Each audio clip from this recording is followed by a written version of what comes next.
Hello everyone and welcome to instant biology by doctor Neelabh. आज जिस topic पे हम बात कर रहे हैं वो डायरेक्टली रेलेवेंट है आपके कैरियर से। हम लोगों ने ऑलरेडी बात कर रखी है कि गेट का एग्ज़ाम हो चुका है, गेट का रिज़ल्ट भी आ चुका है और आप लोगों में से बहुत सारे लोग गेट क्वालिफाई भी किए हैं। कई लोगों ने मुझे फ़ोन करके भी बताया, इंस्टाग्राम के थ्रू भी, टेलीग्राम के थ्रू भी कई स्टूडेंट्स ने बताया कि उनका सिलेक्शन हुआ है और instant biology by doctor Neelabh ने उनकी काफ़ी हेल्प भी की है। बट अब आगे की तरफ देखते हैं, जो इन स्टूडेंट्स का सिलेक्शन नहीं हो पाया है उनके लिए क्या ऑप्शन है। मैंने पिछली बार भी इसके बारे में डिस्कस किया था और आज उन सबसे जो अच्छा इम्पॉर्टेंट एक ऑप्शन है, जो लोग गेट क्वालिफाई नहीं कर पाए हैं या उनका स्कोर अपने हिसाब से अच्छा नहीं आया है, उन स्टूडेंट्स के लिए एक सबसे अच्छा ऑप्शन है जो कि है गैट बी एग्ज़ाम। आज बात करेंगे गैट बी एग्ज़ाम की। पूरा ओवरव्यू आपको मिलेगा कि गैट बी होता क्या है, उसमें क्वेश्चंस किस तरीके से आते हैं, एग्जामिनेशन की डेट क्या है, सिलेबस क्या है, किस तरीके से आप उसकी तैयारी कर सकते हैं। ये सारे के सारे डिटेल्स आपको आज के लेक्चर में मिलेंगे, इसीलिए आप ये वीडियो पूरी तरीके से कम्प्लीटली देखेंगे तो आपको इससे ज़रूर फ़ायदा होगा। तो आइए बिना देर किए हुए शुरू करते हैं गैट बी एग्ज़ाम के बारे में। तो गैट बी एग्ज़ाम है क्या? Graduate aptitude test in biotechnology. Graduate aptitude test और बी से क्या है? बायोटेक्नोलॉजी है। भाई ये कोई टेस्ट या ये कोई एग्ज़ाम नया नहीं है, ये पुराना ही है, बस नए नाम से लिया जा रहा है। अब पिछले साल से पहले यानी कि 2020 से पहले ये एग्ज़ाम आपका JNU सीब के नाम से था, CEEB नाम से था। JNU इसको एग्ज़ाम कंडक्ट करवाता था। एक एग्ज़ाम JNU लाइफ साइंस का कंडक्ट करवाता है और एक एग्ज़ाम JNU बायोटेक्नोलॉजी का कंडक्ट करवाता है। लाइफ साइंस वाला एग्ज़ाम जैसे पहले चलता था वैसे ही चल रहा है, बस बायोटेक वाला एग्ज़ाम जो है वो सीब नाम से जो पहले था वो अब हो गया है गैट बी नाम से। गैट बी का मतलब ग्रेजुएट एप्टीट्यूड टेस्ट बायोटेक्नोलॉजी। चलिए ये कॉन्सेप्ट कम से कम क्लियर हुआ होगा। तो यही चीज़ मैंने यहाँ पे लिखी है कि सीब अब गैट बी नाम से जाना जाता है। भाई गैट बी अलग कैसे है? आप लोगों में से बहुत सारे लोगों को ये ज़रूर पता होगा कि गैट बी तो एग्ज़ाम सिर्फ MSc बायोटेक्नोलॉजी करने के लिए है, यानी कि BSc वाले बच्चे MSc करने लगते हैं, ये आपको पता होगा। तो भाई ये चीज़ तो IIT जैम या टाइफर में भी हो जाती है। क्या अलग है? भाई वहाँ पे फिजिक्स, मैथ और केमिस्ट्री टाइफर में या IIT जैम में थोड़ा सा ज़्यादा हायर लेवल की आती है और थोड़ी सी टफ रहती है। बट यहाँ पे अभी हम गैट बी के बारे में जब बताएंगे तो आपको मैं बताऊंगा एग्जैक्टली क्या क्या चीज़ें पूछी जाती हैं, तो आपको अंतर समझ में आएगा कि लेवल ऑफ एग्जामिनेशन क्या है। ठीक है, कितना अंतर है दोनों के लेवल ऑफ एग्जामिनेशन में। चलिए सबसे पहले बात करते हैं एलिजिबिलिटी की। कौन कौन से स्टूडेंट्स गैट बी का एग्ज़ाम दे सकते हैं और आप इस कैटेगरी में आते हैं कि नहीं। मैं श्योर हूं कि अगर आपने BSc बायोटेक्नोलॉजी या BTech बायोटेक्नोलॉजी कर रखा है तो आप इसके अंदर ज़रूर आएंगे, गैट बी एग्ज़ाम आप ज़रूर दे सकते हैं। चलिए, bachelors degree in any discipline of biological science. अगर आप बायोलॉजिकल साइंसेस से कोई भी डिग्री आपने की है, बैचलर्स डिग्री होनी चाहिए, चाहे आप BTech किए हों, चाहे आप BSc किए हुए हों तब। लेकिन एक कंडीशन है कि ये केमिस्ट्री होना चाहिए आपका 1 साल के लिए। आपके किसी भी ईयर में आपने केमिस्ट्री पढ़ा हुआ होना चाहिए, चाहे इनऑर्गेनिक केमिस्ट्री हो, फिजिकल, ऑर्गेनिक, सभी ने पढ़ा होता है। BTech की बात मैं कम से कम करूं, BTech मैंने किया हुआ है तो मुझे आइडिया है कि वहाँ पे हम लोग केमिस्ट्री ज़रूर 1 साल तो कम से कम पढ़ते थे। 1 साल मतलब क्या हुआ, 2 सेमेस्टर केमिस्ट्री अनिवार्य है, ये लिखा हुआ है आपके गैट बी की वेबसाइट पे। ठीक है, दूसरी चीज़ क्या है कि आपका BSc में एग्रीगेट परसेंटेज या जो है वो 50% होना चाहिए जनरल कैंडिडेट्स के लिए, और SC, ST, OBC, PWD या EWS के जो कैंडिडेट्स हैं उनके लिए 45% एग्रीगेट बना हुआ होना चाहिए उनका BSc के दौरान या BTech के दौरान। जो भी आपने अपने बैचलर्स में बायोटेक्नोलॉजी या बायोलॉजिकल साइंसेस से कुछ भी आपने कर रखा है उसके अंदर आपका 50% जनरल कैटेगरी के लिए और 45% बाकी अदर कैटेगरीज के लिए होना चाहिए। तो ये तो बात हो गई एलिजिबिलिटी के लिए। और अब आगे बढ़ते हैं कि ये एग्ज़ाम कंडक्ट कौन करवाता है। देखिए, पहले JNU कंडक्ट करवाता था, मैंने आपको बताया भी, नाम क्या था एग्ज़ाम का, JNU सीब। बट अब क्या है, इस एग्ज़ाम का नाम क्या है, RCB। इस एग्ज़ाम का नाम क्या हो गया है, अब गैट बी हो गया है। ये मैं आपको ऑलरेडी बता चुका हूँ। एग्ज़ाम कंडक्ट कौन करवाता है, RCB और DBT एग्ज़ाम कंडक्ट करवाते हैं, Rajiv Gandhi centre for biotechnology, और ये डिपार्टमेंट ऑफ बायोटेक्नोलॉजी के साथ मिलकर के ये एग्ज़ाम कंडक्ट करवाते हैं, ठीक। बट ये यहाँ पे ध्यान देने वाली बात है, बहुत अच्छे से समझिएगा कि ये जो अथॉरिटीज़ हैं या ये जो इंस्टीट्यूट्स हैं, RCB है या DBT है डिपार्टमेंट है, और Rajiv Gandhi centre for biotechnology है और DBT मिलकर के एग्ज़ाम कंडक्ट करवा रहे हैं। इसका मतलब क्या है, ये सिर्फ और सिर्फ आपका एग्ज़ाम कंडक्ट करवाएंगे और आपकी मेरिट लिस्ट निकाल देंगे।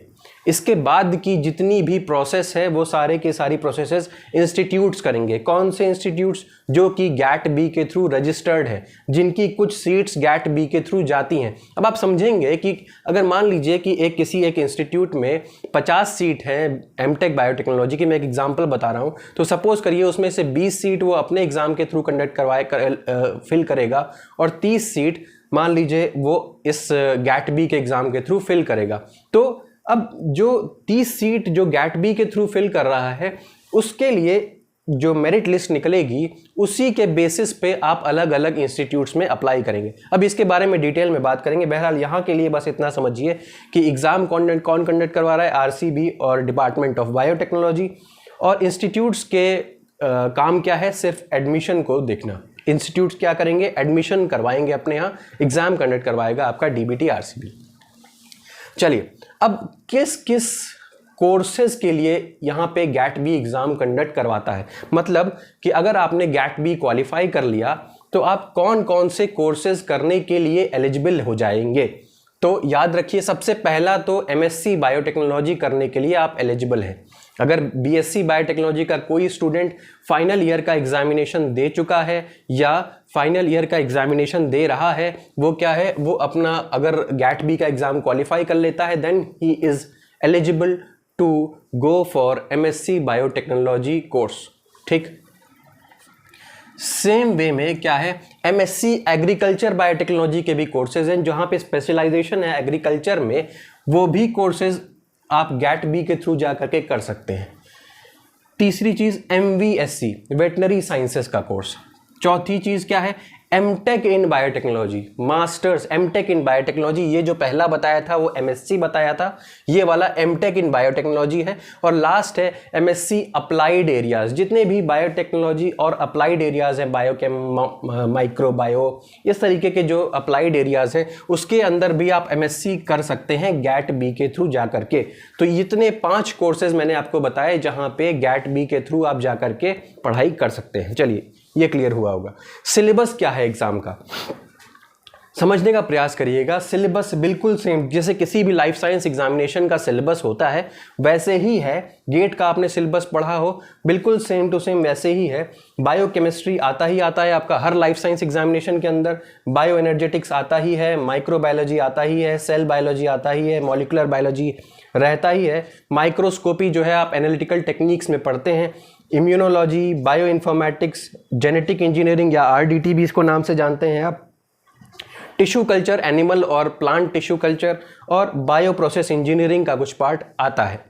तो ये आपने अगर गेट का एग्ज़ाम दिया होगा तो आपको पता होगा यही सिलेबस आपका वहाँ भी आता है और यहाँ भी आता है। देखिए, बायोटेक्नोलॉजी का जो सिलेबस है वो हर एग्ज़ाम में बदलेगा नहीं, कुछ कुछ पोर्शंस बस बदलते हैं, बाकी मोर और लेस सेम रहता है। बट मैं आपको एक बात बताना चाहता हूँ, यहाँ पे जो सिलेबस है उससे जो क्वेश्चंस पूछे जाते हैं वो गैट बी के एग्ज़ाम में बहुत सुपरफिशियल पूछे जाते हैं। इतना ज़्यादा डिटेल में या इतनी ज़्यादा डेप्थ में क्वेश्चन नहीं आता, बहुत ही हल्के क्वेश्चन आते हैं, ऐसा मेरा एनालिसिस है गैट बी के एग्ज़ाम में, ठीक है।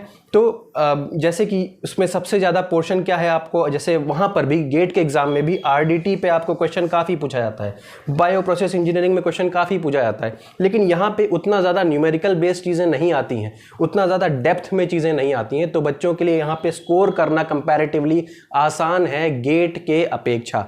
तो इसीलिए कमर कस लीजिए और गैट बी, जिन भी बच्चों का, जिन भी स्टूडेंट्स का अच्छा रैंक नहीं आया है वो गैट बी के एग्ज़ाम के लिए तैयारी करिए। इसमें बहुत अच्छे अच्छे कॉलेजेस हैं, मैं बता रहा हूँ आपको, इसमें कॉलेजेस की संख्या बहुत है, सीट्स बहुत ज़्यादा है, कॉलेजेस अच्छे हैं, स्कॉलरशिप भी मिल रही है। तो वो सभी चीज़ें जो आपको गेट के थ्रू मिल सकती थी वो यहाँ पे मिल रही हैं। बस आपको इसको लग करके करना है और क्वालिफाई करना है। तो देखिए मैंने ये बता दिया। अगर इसमें भी आप डेप्थ में मुझसे जानना चाहेंगे तो मैं उसके लिए एक सेपरेट वीडियो बनाऊंगा कि क्या क्या चीज़ें पढ़ सकते हैं। ठीक है, अभी आगे और बहुत सारी डिटेलिंग है, मैं वो भी बताऊंगा आपको। बहरहाल ये चीज़ें हो गई सिलेबस के बारे में।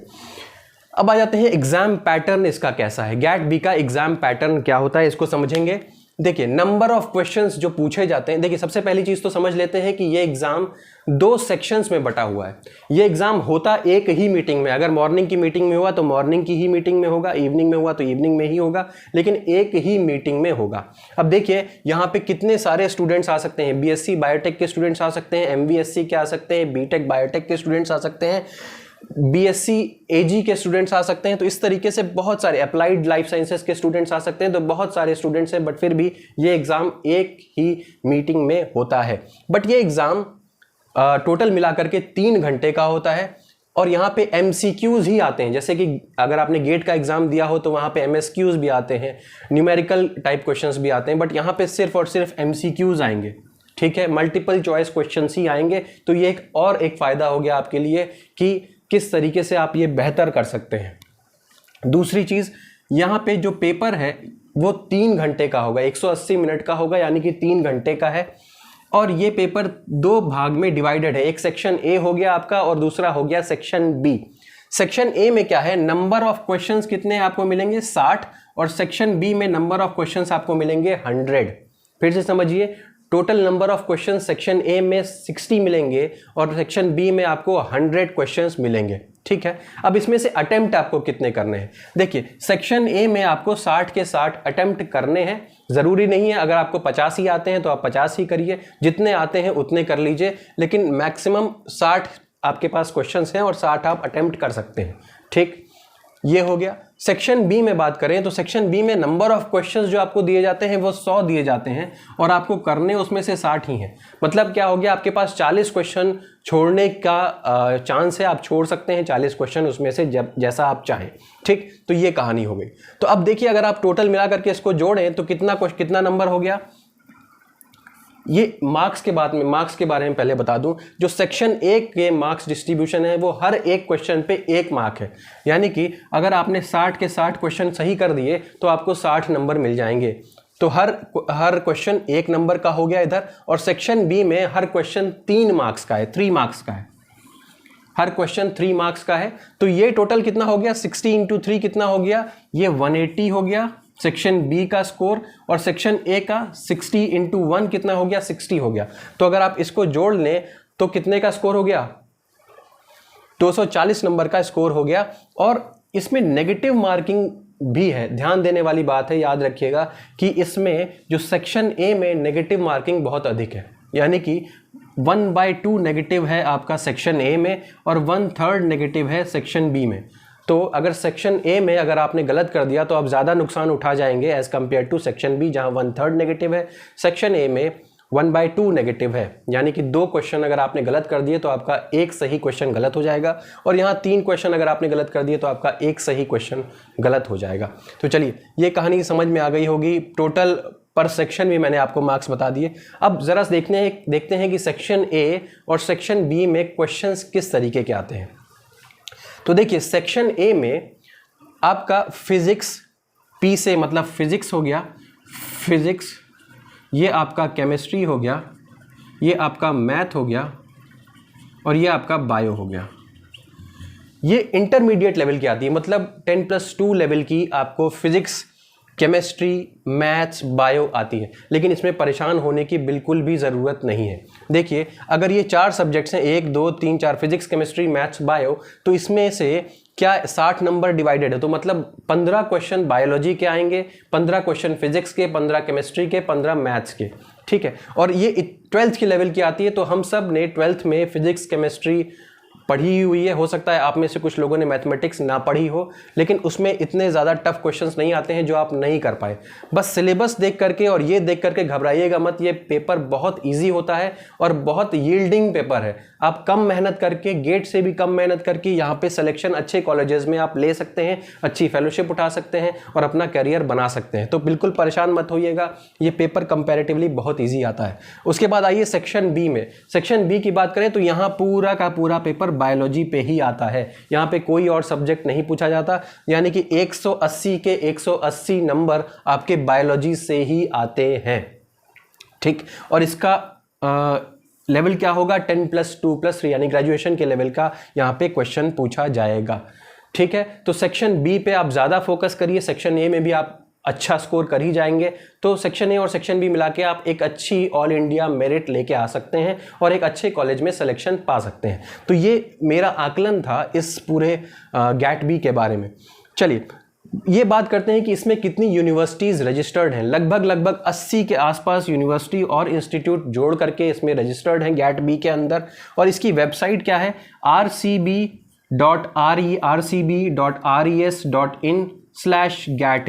फिर से देख लीजिए, RCB यानी कि regional centre for biotechnology .res.in/gatb इसकी वेबसाइट है। इसके ऊपर जाकर ये जितनी भी इंफॉर्मेशन मैं आपको दे रहा हूँ ये गैट बी के ब्रोचर से ही दे रहा हूँ, आप जा करके खुद से भी यहाँ पे सर्च कर सकते हैं गैट बी के ब्रोचर से। अब आ जाते हैं, बहुत सारे स्टूडेंट्स पूछते हैं कि फेलोशिप कितनी मिलेगी सर, इसमें गैट बी में फेलोशिप कितनी होगी। तो ध्यान रखिए, यहाँ पे अलग अलग जो कोर्स आप परस्यू कर रहे हैं वो कोर्स अलग अलग फेलोशिप मिलती है कोर्स के अकॉर्डिंग। अगर आप एमटेक कर रहे हैं तो सबसे ज़्यादा जो है वो 12,000 रुपये पर मंथ आपको मिलेगा, 12,000 रुपये पर मंथ। एमएससी बायोटेक या अलाइड साइंसेस से कर रहे हैं तो 5,000 रुपये पर मंथ। एमवीएससी कर रहे हैं तो 12,000 अगेन। तो एमटेक और एमवीएससी में 12,000 रुपये पर मंथ मिलता है और MSc biotech, MSc agriculture biotech में 7,500 रुपये यानी कि 7,500 रुपये पर मंथ इसमें मिलता है। फिर से एक बार देखिए, एमटेक और एमवीएससी में 12,000, एमएससी बायोटेक या अलाइड में 5,000 और इसके बाद एमएससी एग्रीकल्चर बायोटेक में 7,500 रुपये पर मंथ फेलोशिप मिलती है। अब सवाल उठता है कि आपको फेलोशिप देता कौन है। अगेन ये डीबीटी ही फेलोशिप आपको देती है। होता क्या है कि डीबीटी आपके कॉलेज के अकाउंट में, पहले आपका कॉलेज जो है वो रिटर्न में भेजता है डीबीटी को कि हमारे यहाँ इतने स्टूडेंट्स गैट बी की सीट्स पे पढ़ रहे हैं। सपोज करिए 12 स्टूडेंट्स पढ़ रहे हैं गैट बी की सीट्स पे, तो उन 12 स्टूडेंट्स के लिए जब कॉलेज लिख के देगा तो डीबीटी जो है वो 12 स्टूडेंट्स की फेलोशिप रिलीज़ कर देगा। और फिर आपको कुछ इंस्टीट्यूट के लिए कुछ काम करना पड़ता है, जैसे कुछ क्लासेस लेनी पड़ती हैं, लाइब्रेरी में काम करना पड़ता है, कुछ काम होता है जिसके अगेंस्ट आपको फेलोशिप प्रोवाइड होती है। तो बहुत अच्छी चीज़ है, आप इससे आराम से खुद को सपोर्ट कर सकते हैं, खुद की पढ़ाई सपोर्ट कर सकते हैं और आसानी से अपना कैरियर इस फील्ड में आगे ले जा सकते हैं। अगर आपका गेट में स्कोर अच्छा नहीं आया है तो बिल्कुल निराश ना हो, इस एग्ज़ाम पे कंसंट्रेट करें। तो ये चीज़ हो गई। अब फेलोशिप डिस्ट्रीब्यूशन जितना हम लोगों ने देखा, जितना मैंने और वेबसाइट्स पे भी देखा और वीडियोस में भी देखा और जगह और मैंने सर्च करके भी देखा, तो लगभग 660 एमएससी बायोटेक्नोलॉजी के लिए फेलोशिप्स अवेलेबल हैं, 460 एमएससी एजी और बायोटेक के लिए अवेलेबल है, एमएससी एजी बायोटेक के लिए, और लगभग 80 से 100 के आसपास सीट्स अवेलेबल है आपके एमटेक या एमटेक बायोटेक्नोलॉजी और एमवीएससी के कोर्सेज के लिए, ठीक है। तो अच्छी खासी सीट्स हैं, आप इसमें आराम से एग्ज़ाम दीजिए और ज़रूर आप अच्छा कर सकते हैं। पिछली बार की अगर मैं डेट्स के बारे में जाऊं तो पिछली बार जो ऑनलाइन रजिस्ट्रेशन शुरू हुआ था वो 1 जून 2020 को शुरू हुआ था और क्लोज हुआ था 18 जून 2020 को, ठीक है। मतलब लगभग 17-18 दिन का आपको समय मिला था फॉर्म भरने का। एग्ज़ाम जो था वो 30 जून को था, 30 जून 2020 को एग्ज़ाम था। रिज़ल्ट जो निकला वो 20 जुलाई को इसका रिज़ल्ट निकल आया था। तो देखिए पूरा प्रोसेस जो है ये लगभग 1.5 महीने के अंदर 1.5 से 2 महीने के अंदर ख़त्म हो गया। तो आपको ज़्यादा इंतज़ार भी नहीं करना पड़ेगा और आपकी रिज़ल्ट आ जाएंगे। तो देखिए ये पूरा का पूरा गैट बी के बारे में एक ओवरव्यू हो गया। अगर आपको इससे रिलेटेड कोई भी क्वेश्चन है तो आप क्वेश्चन बॉक्स में या डिस्क्रिप्शन बॉक्स में पुट करिए और मैं उसका आपको उत्तर ज़रूर दूंगा। और मैंने भी ये डिसाइड किया है कि गैट बी से रिलेटेड कोर्सेज मैं चलाऊंगा। अगर आप उसमें इंटरेस्टेड हैं, एक क्रैश कोर्स टाइप का, क्योंकि अभी हमारे पास 3 महीने का समय है, इन 3 महीने में हम आराम से ये चैप्टर्स जो हैं वो आराम से ख़त्म कर सकते हैं। तो इसके लिए भी मैं एक कोर्स चलाऊंगा। अगर आप लोगों में से जो लोग इंटरेस्टेड हैं तो वो टेलीग्राम पे हमसे लिंक हो सकते हैं या जो कमेंट सेक्शन में जा करके हमें बता सकते हैं अगर वो इंटरेस्टेड हैं ज्वाइन करने के लिए। तो ये पूरा हम लोगों ने एक ओवरव्यू देखा गैट बी एग्ज़ाम का। अभी तक कोई भी टेंटेटिव डेट नहीं आई है गवर्नमेंट के थ्रू। अगर कुछ भी ऐसा अपडेट आता है तो मैं ज़रूर इसके ऊपर एक वीडियो बनाऊंगा और एक टेलीग्राम चैनल पे पोस्ट भी डाल दूंगा। अगर आपको ये लेक्चर पसंद आया हो तो प्लीज़ इसे लाइक करिए, मेरे चैनल को सब्सक्राइब करिए और हमारे साथ आप टेलीग्राम पे भी अब जुड़ सकते हैं। बहुत सारे स्टूडेंट्स वहाँ पे जुड़ करके अपने क्वेश्चंस वगैरह पूछते हैं और उनको जब भी सूटेबल होता है बाकी स्टूडेंट्स या मैं भी आंसर करता हूँ। दूसरी चीज़, अब बायो इन्फॉर्मेटिक्स वाला जो कोर्स हम लोगों ने लॉन्च किया था वो ऑलमोस्ट उसकी सीट सारी की सारी फिल हो चुकी हैं, लेकिन फिर भी अभी कुछ स्टूडेंट्स हैं जिन्होंने कह रखा है वो ज्वाइन करेंगे। आप जल्द से जल्द इसके लिए रजिस्टर कर लीजिए, ज्वाइन कर लीजिए, क्योंकि अब सीट्स फिल हो रही हैं। Thank you so much, have a great day.